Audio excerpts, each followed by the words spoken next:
os senhores jornalistas não estão a valorizar a sua própria profissão.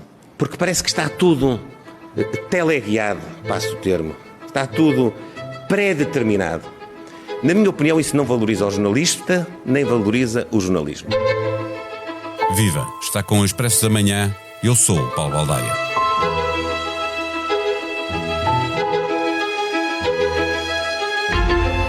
Tentativas de desacreditar a comunicação social, controlar o acesso a informações, privilegiar jornalistas amigos, dar a outros órgãos de comunicação social informação que foi pedida por um órgão específico, pressão política sobre os jornalistas. Em ditadura, nada disto é preciso, porque basta a censura. Em democracia, tudo isto é possível e a forma como funciona a relação do poder com o jornalismo diz-nos da qualidade dessa democracia. Sendo certo que, mais ou menos, todos os governos, a certa altura da vida, cedem à tentação de castigar ou premiar o jornalista A ou B, mas a vida segue nesta anormalidade normal, há alturas em que é preciso pôr os pés à parede para impedir que a vontade de melhorar a comunicação se transforme na vontade de a controlar. O primeiro sinal de alerta é, muitas vezes, a Central de Comunicação.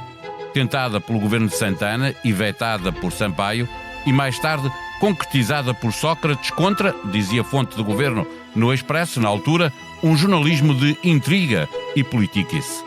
Mais recentemente, ela voltou pela mão de Costa e agora pela mão de Montenegro.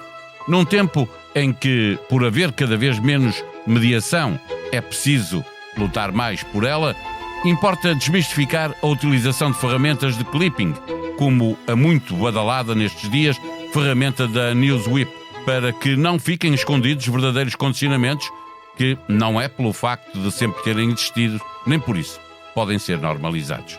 Neste episódio, conversamos com Eunice Lourenço, que por ser editora de política do Expresso, tem de lidar todos os dias com esta tensão saudável entre a vontade do governo de comunicar e dos jornalistas de mediar essa comunicação. Não tens a sensação que o teu telemóvel ouve as tuas conversas? Sim, às vezes até parece que sabe o que vou jantar. Não se preocupe. A app Caixa Direta Empresas não ouve conversas, mas ouviu as empresas. As suas funcionalidades mais inovadoras são baseadas nas sugestões dos nossos clientes. Pagamentos com fotografia, pesquisa inteligente de movimentos e notificações em tempo real. Esta é a app desenhada com a experiência de quem a usa, feita para quem lidera. Faça o download. Caixa, com o banco certo ao seu lado, a sua empresa cresce. Caixa Geral de Depósitos S.A., registada junto do Banco de Portugal sob o número 35. Viva Eunice Lourenço. O trabalho que faz uma empresa como a Newswhip, que muito falada nestes dias, é prejudicial para a relação de um governo com a comunicação social? Olá, Paulo. Eu acho que à partida não é prejudicial. Ou seja, eu acho normal que um governo pretenda perceber como é que as suas medidas são noticiadas e como é que essas medidas e as notícias sobre essas medidas chegam aos leitores, ouvintes, telespectadores, que são, obviamente, eleitores. O que eu acho é um bocadinho o que dizia a líder da Iniciativa Liberal esta terça-feira. Se é normal que o governo recorra aos meios que terá ao seu dispor para verificar como a sua governação é noticiada e como as notícias são acompanhadas, o que não é normal é que o governo pareça concentrar-se em demasia na comunicação. Mas não é importante acompanhar o ar dos tempos, no sentido de isto não é apenas uma ferramenta que produz um clipping digital, portanto, mais moderno, porque hoje a forma como se comunica obriga a ter também esta informação mais apurada. Exatamente. Inclusive os meios de comunicação também usam todos os meios ao seu dispor para perceber como chegar a mais pessoas, como conseguir mais assinantes. E, portanto, de certo ponto de vista, é obviamente normal que o governo também use todos esses meios. O problema é o que é que faz com isto? O problema é não só o que faz com isto, é a maneira como isto pode ou não indiciar uma vontade de controlar ainda mais e de direcionar ainda mais a comunicação, porque aquilo que o governo quer é que a sua mensagem chegue ao maior número de pessoas da forma que o governo quer. E aquilo que nós, como jornalistas, temos como objetivo é um bocadinho diferente disso. E é normal, sobretudo no jornalismo político, que vivamos um bocadinho essa tensão. Essa tensão entre aquilo que o governo quer dizer e aquilo que nós queremos perguntar e aquilo que nós queremos saber. Eu acho que aquilo que há, talvez, de perverso na forma como este governo comunica ou tenta comunicar ou tenta controlar a comunicação não tem exatamente a ver com contratar agora esta empresa ou não. Tem muito mais a ver com a forma como o governo lida com os jornalistas do que exatamente com o recurso a uma empresa para ter, como tu dizias, um clipping mais moderno. Então deixa-me perguntar-te, ir para esse ponto. Nós, obviamente, é público, é conhecido de todos a forma como o próprio Primeiro-Ministro se refere à comunicação social e ele próprio já assumiu que, em alguns casos, foi provocatório até excessivo. Isto serve para quê, então? Serve para usar truques que já eram usados, mas agora com outra precisão?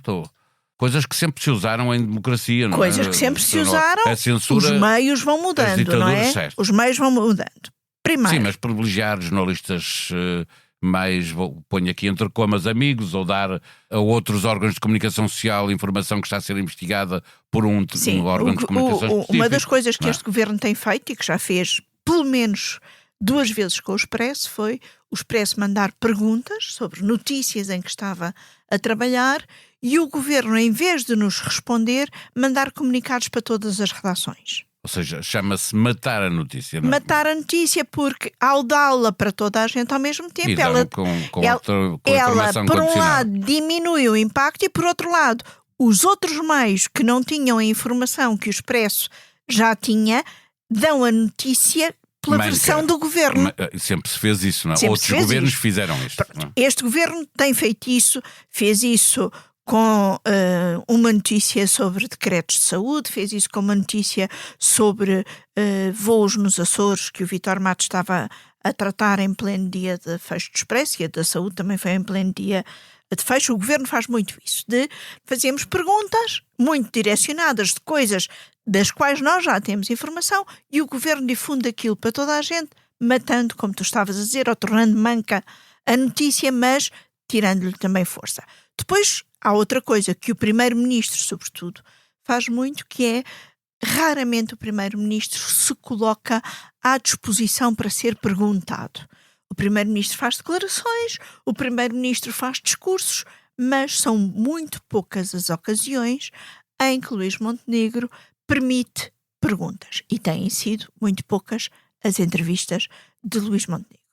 Depois há muito esta tendência, que não é só do governo, que, por exemplo, Carlos Moedas é típico disso, que é tentar comunicar o mais diretamente possível. Portanto, ignorar o jornalismo e comunicar diretamente com os eleitores. É isso que veio fazer esta central de comunicação do ano passado, assim, que é, aliás, liderada por um ex-jornalista que tanto eu como tu trabalhamos com ele na Rádio Renascença. Sim, com quem eu gostei imenso de trabalhar. O Daniel de Rosário. Depois de trabalhar como jornalista na Renascença e no Expresso, trabalhou na Comissão Europeia e neste momento coordena uma área da comunicação do governo que supostamente comunicar diretamente, mas aquilo que foi explicado na altura, e na altura a Rita Diniz escreveu um artigo sobre isso e sobre a estratégia de comunicação do governo, é no fundo ter os instrumentos para que o governo comunique todo da mesma maneira, tenha todo as mesmas bases de comunicação. Depois aquilo que cada ministro faz dessas bases já é outra coisa. E aí o governo, como eu estava a dizer, tenta muito comunicar diretamente, mas tem cometido variadíssimos erros. Há 2 exemplos clamorosos. O vídeo de António Leitão Amaro na altura das tempestades, que ele próprio acabou por retirar.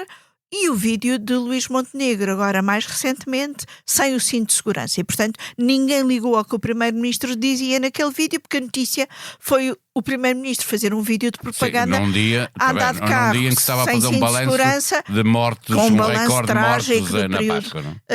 Da Páscoa. Depois, este governo, e é assim, havendo os meios, é normal que os políticos tentem este processo de comunicar diretamente. Depois cometem erros porque, pelos vistos, não têm, no fundo, quem os aconselhe assim tão minuciosamente. mais à forma e menos ao conteúdo. Exatamente. Acontece. Depois este governo... Chama-se tropeçar na própria perna. Mas... Exatamente. Este governo tem uma outra coisa, que é fazer comunicados muito duros contra a comunicação social. Eu lembro é outro dos que isso aconteceu desacreditar. Isso aconteceu em concreto com o Expresso, mais que uma vez, mas uma das vezes a propósito de impostos, de uma forma muito veemente. E, portanto, isto tudo para dizer o quê? Eu acho, por um lado, normal que um governo use todos os meios para tentar comunicar o melhor possível. O que eu não acho normal é a forma como este governo, como outros governos também, não iludamos, não é?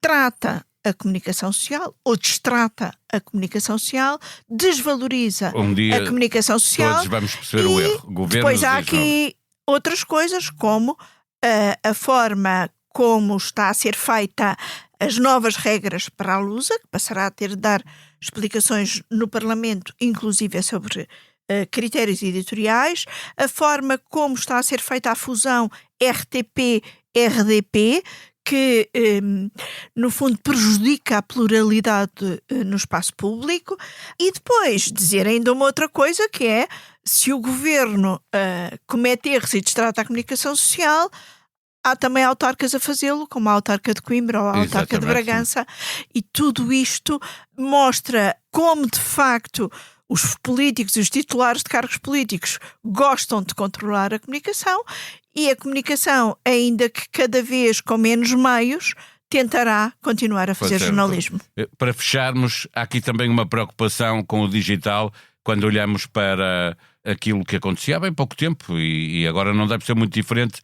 André Ventura tinha 10 vezes mais seguidores que o Primeiro-Ministro Luís Montenegro nas redes sociais. Isto complica que um governo comunique como pretende, se a aposta for apenas nas redes sociais, não?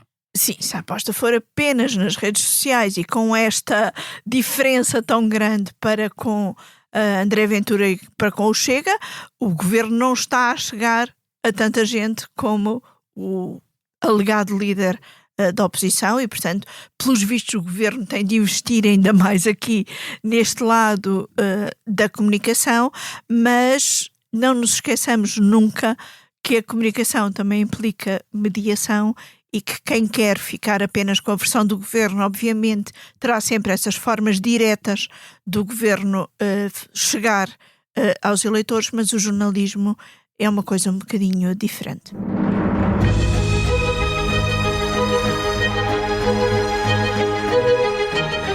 A edição desta semana do podcast Comissão Política debate a estratégia do governo à luz da entrevista que o líder parlamentar do PSD deu ao Expresso. A conversa, que conta com os comissários residentes David Inês e Vítor Matos e com a jornalista Paula Queiro Varela, analisa a estratégia de negociações do governo e também as afirmações de Hugo Soares de que é preciso alterar as regras de transparência dos cargos políticos. A edição desta semana tem a moderação de Eunice Lourenço e começa com o acordo que o PSD alcançou na semana passada com o PS e com o Chega, que permitirá, assim as votações de quinta-feira, dia 16 o confirmem, preencher finalmente dezenas de lugares em falta do Provedor de Justiça ao Conselho de Estado. A sonoplastia deste episódio foi de Gustavo Carvalho. Nós vamos voltar amanhã. Até lá, tenham um bom dia.